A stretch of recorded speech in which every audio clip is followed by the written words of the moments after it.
Hi, my name's Donmez, and today's conversation we're going to be talking about how retail investing technology and ETFs are opening the door for millions of retail investors all over the world. And I'm lucky enough to be joined by Corey and Adam. Corey, do you want to introduce yourself? Sure. So I'm Korede Agiri. I work in the ETF distribution team at Invesco and lead our coverage of digital clients in the UK.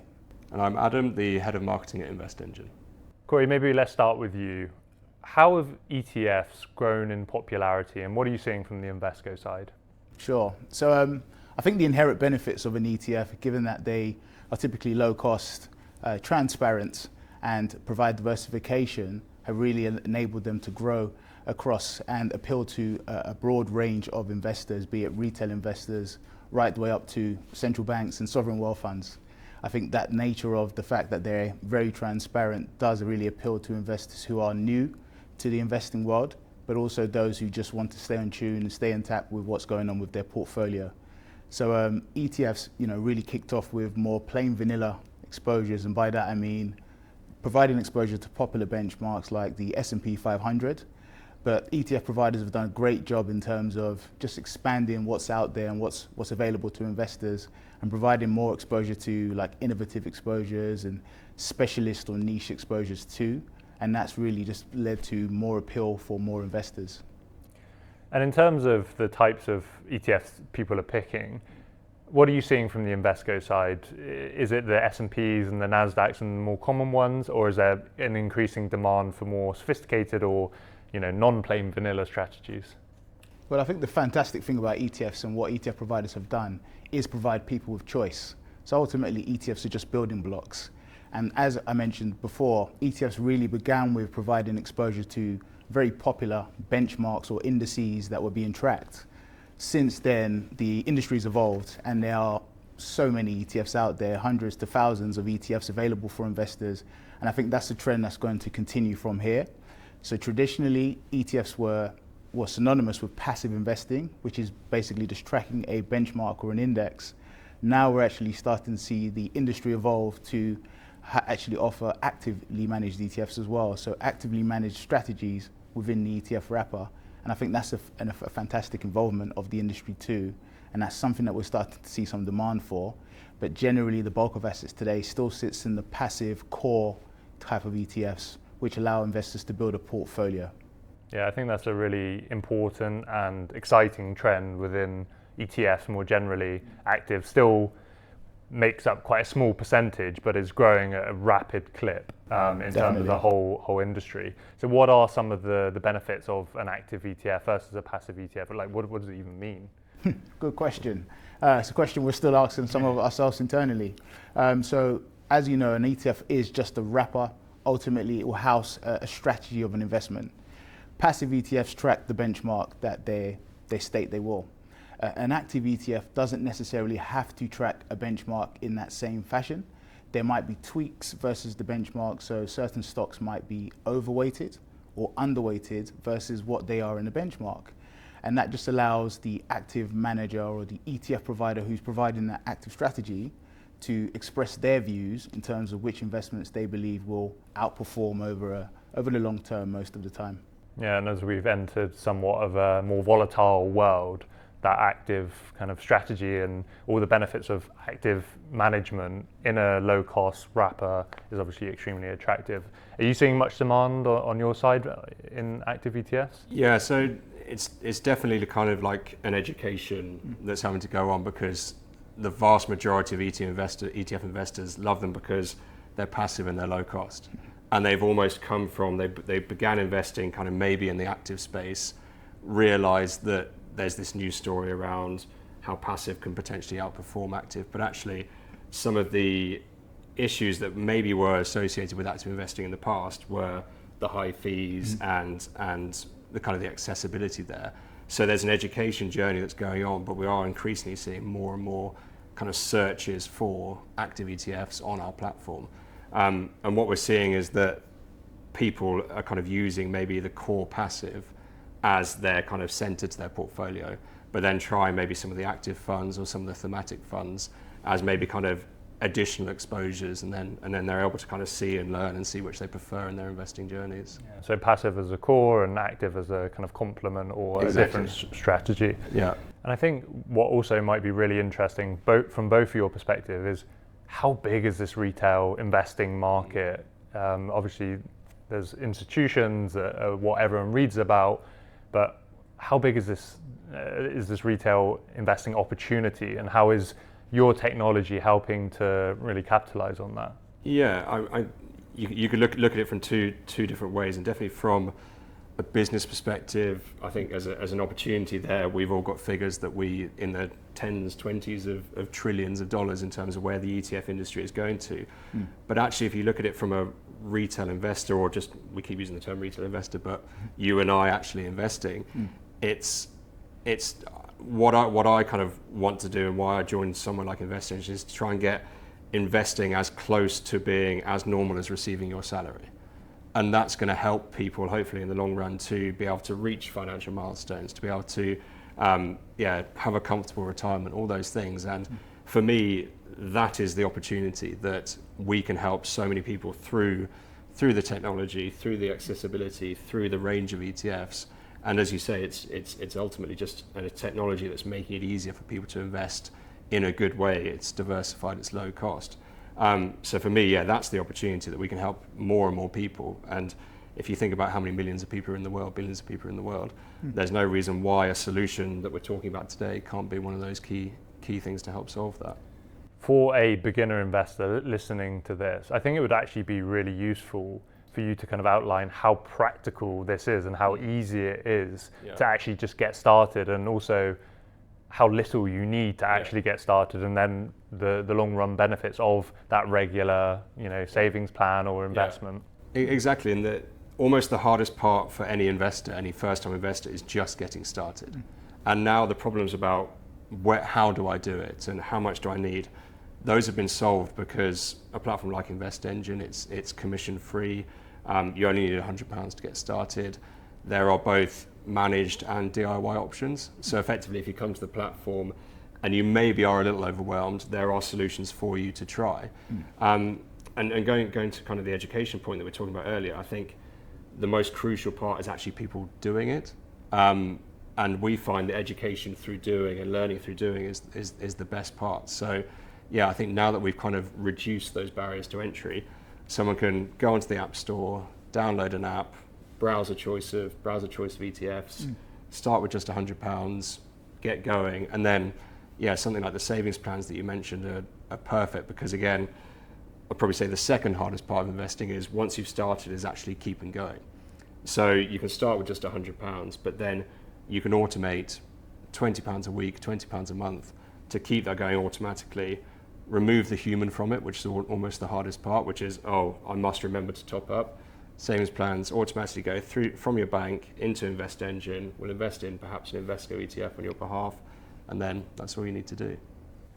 So who is ETF investing for? So I don't see any reason why ETF investing isn't for everyone. At InvestEngine, we kind of talk about how it's the perfect solution for 90% of investors.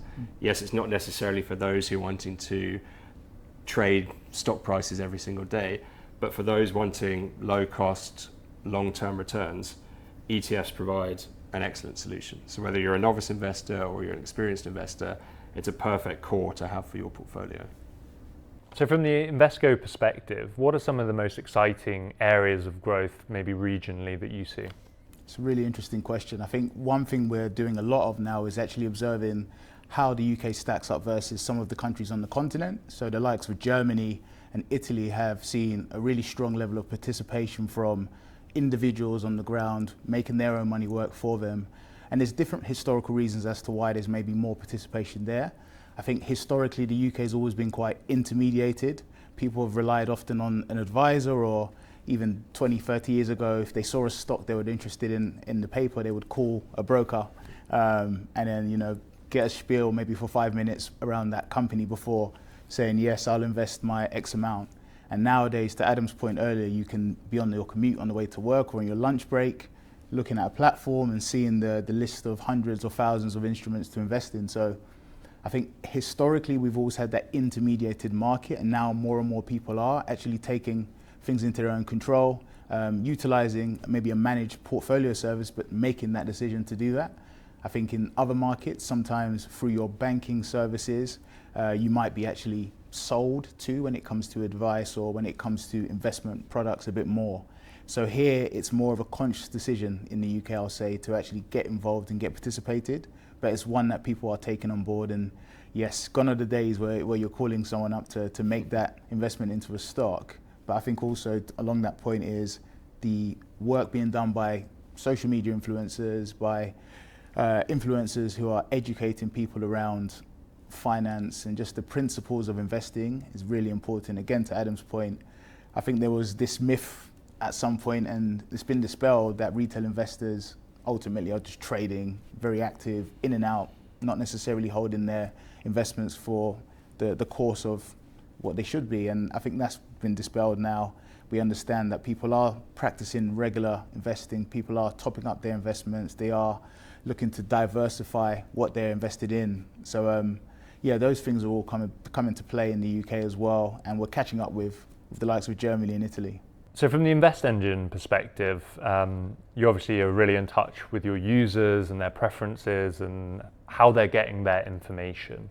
What trends are you seeing from them that are initiating that engagement to actually go and execute on a purchase of an ETF? Yeah, so I think a lot of the trends just kind of follow common media trends, really. So gone are the days, perhaps, as you're saying, you look in the back of the paper, call out your broker, get your stock code, and make an investment. We're seeing lots and lots of our users engaging with platforms like YouTube, through TikTok, Instagram, and that's almost depending on the type of platform. So almost like your shorter form, so your TikToks and Instagram. That's almost like the gateway to investing as possible, and getting a little taster of what these investment stories may be.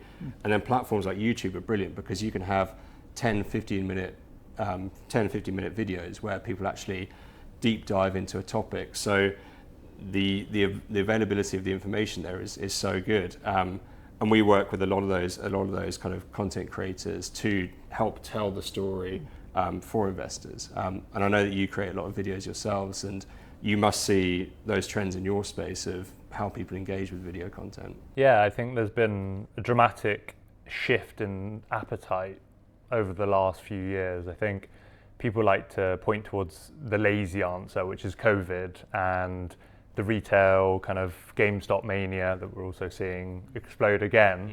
But I think actually the involvement of social media and how it's changed and how users are interacting with platforms like LinkedIn or X, and there's a huge appetite for that learning. And I think what you've seen also from the institutional side, where I spend a lot of time, is that more institutional research, more institutional thought leaders are actually sharing their views, and the availability of that institutional grade research that wasn't previously available, that was behind these golden gates or you had to pay a ton of money for, that's completely changed. Yeah. And the availability of that very high quality information from people, for example, at Invesco or other asset managers and investment banks, but it's also those kind of thought leaders that are outside or maybe have worked in finance before but now have their own platforms that have a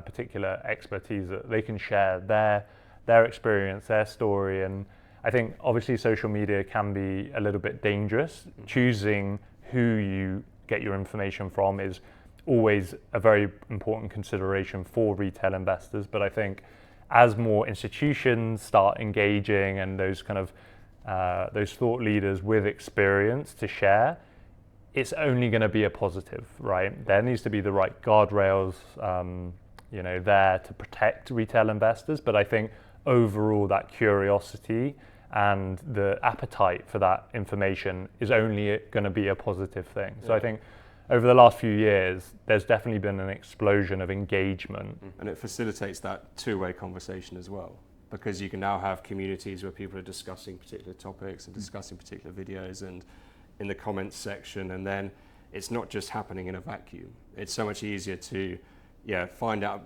do a bit of learning, do a bit of research online, and end up actually on a platform where you can actually execute and then sort of start your investing journey and find out even more. Yeah, and I think one of the most underrated parts about social media is, just as you said, it's not a vacuum. You know, that two-way has changed. Before, you could maybe go on CNBC, maybe read about it, but there's been an explosion of communities, right, that actually help each other. You can talk to Reddit, but also on LinkedIn, for example, where, you know, it's actually amazing how you could, you know, message someone like Corey or a chief investment strategist and actually get a reply, which definitely wasn't the case before. So there's definitely a two-way, and that compounding, we talk about compounding of gains in ETFs and investments, but actually it's that compounding of knowledge day to day. Even if you're observing and not actually interacting, you know, imagine how much you're picking up, you know, so subconsciously just being on these kind of higher quality platforms. Yeah, exactly.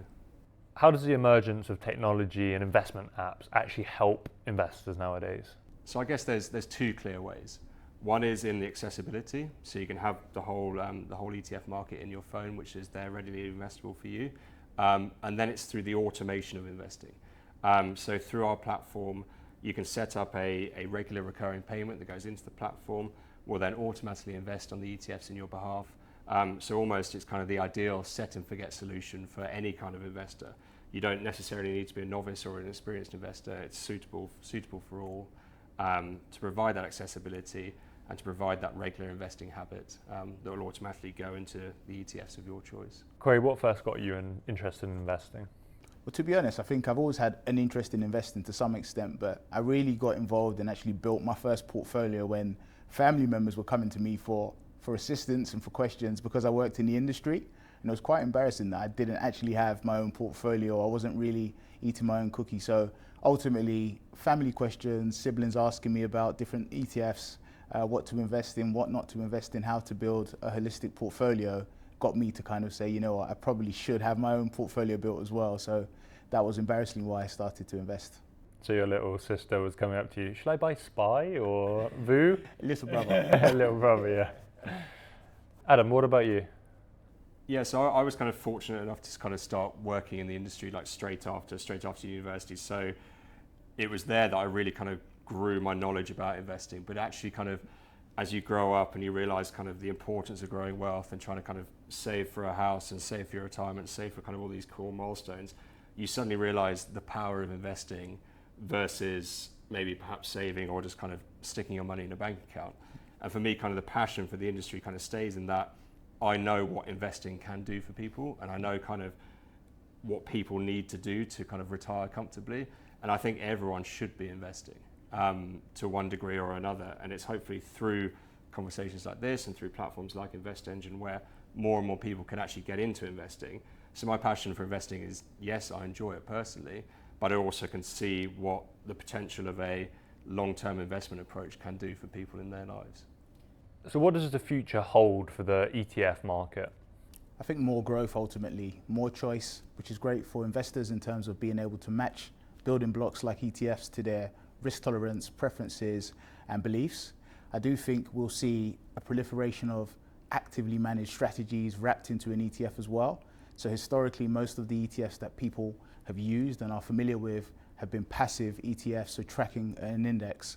But we will see some more actively managed strategies, which means maybe new entrants into the market and then existing managers actually looking to actually distribute actively managed strategies through ETFs as well. So that's probably a growing trend, and we've seen fantastic growth in the ETF space. Since 2010, there's been roughly 15% growth each year into the European domiciled ETF space, and we expect that to continue. And Adam? Yeah, so I think it's definitely growth is the biggest thing, and it's probably that transition of wealth from existing investors who have been maybe in other instruments before, moving across into the ETF industry because of the automation of the costs and the accessibility that they provide, plus also kind of the growth of kind of that novice investor base trying investing for the first time. So I think for me, those are the two big transitions, and yeah, ETF investing is only going to continue to grow. Adam, Corey, thank you so much. It's been a lot of fun and I hope to do it again. Thank you. Thank you.